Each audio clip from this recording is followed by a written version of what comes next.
Hello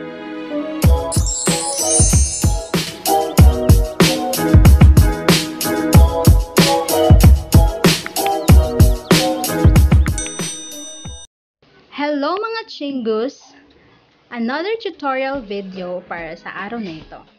Ngayon, ituturo ko sa inyo kung paano natin ma-maximize ang Facebook group as our virtual classroom.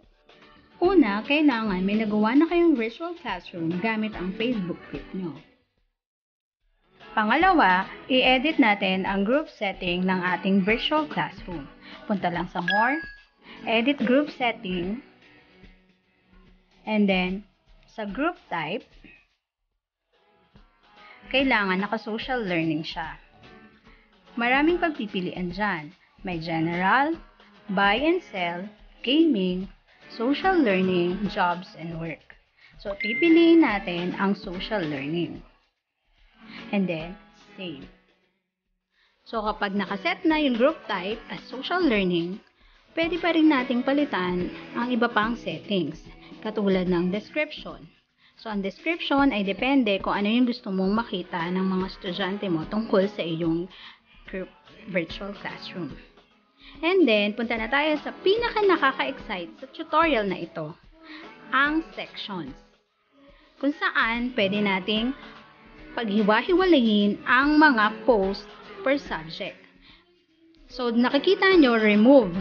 Nai-add ko na kasi ang social learning units. So, i-add nyo lang yun. I-click nyo lang yung add pag nakita nyo yung add button. Then, after, save. And then, dito sa ating left side, makikita nyo na nandun na yung unit.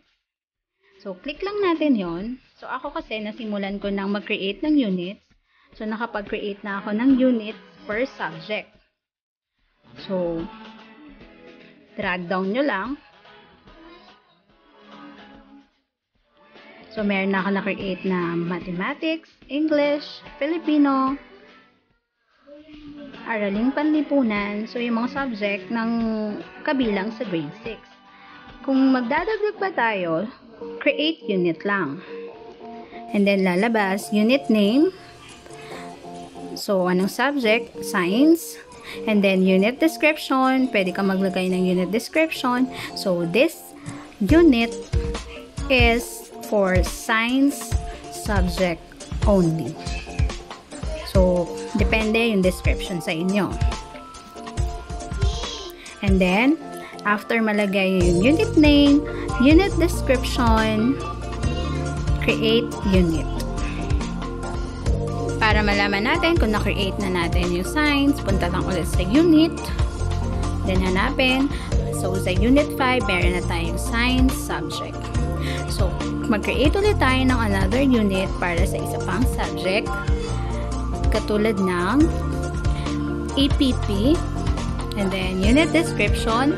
This unit is for EPP subject only. And then, click lang ulit natin si create unit.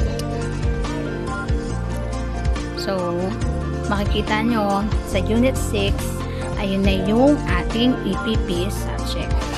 And then, yung teacher sa EPP, pwede nang mag-post, no? Dito lang sa unit na to. Pwede siyang mag-post kung ano yung gusto niyang ipagawa sa estudyante niya. Pwede rin siyang mag-upload ng file, even mag-create ng quiz, at mag-create ng event. So, depende yun sa teacher or sa subject teacher. So, yun yung kagandahan ng units. Pwede natin i-organize yung mga files na i-upload natin or yung mga post na ilalagay natin, depende kung anong subject nito. So, try natin. So, katulad sa math, meron na akong na-post. So, click lang natin yung math subject or yung mathematics. And then, so, nakapag-post na ako. Ayan. Welcome grade 6, mabait. I'm Miss Julian Pahilagmago, your teacher in math. So, ayan yung na-post ko kanina. So, try natin mag-create ng quiz.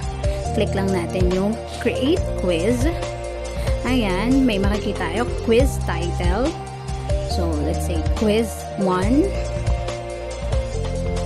And then, passing score. let's say 80 yung passing score. Anyway, yung passing score, it is optional. So, yung passing score ay in percent na yon. And then, let's say, sa question number 1, what is the product of 5 and 16? Then, mag-add tayo ng mga choices. So, answer option, 32. Second answer option, 64. Add another option, 80. Then, last option natin, 90.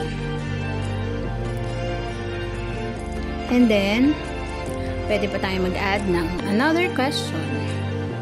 Huwag natin kakalimutan lagyan ng tamang sagot para pag nag-quiz yung bata, automatic mache-check din yung kanyang quiz or makikita niya yung quiz niya, yung result ng quiz niya. So, punta tayo sa question number 2. Let's say 10 times 9. 90. Second option, 80. 70. And last option natin, 60. Then, again, yung correct answer, huwag kakalimutan. Next question, number 3. Let's say 18. Multiply by 2.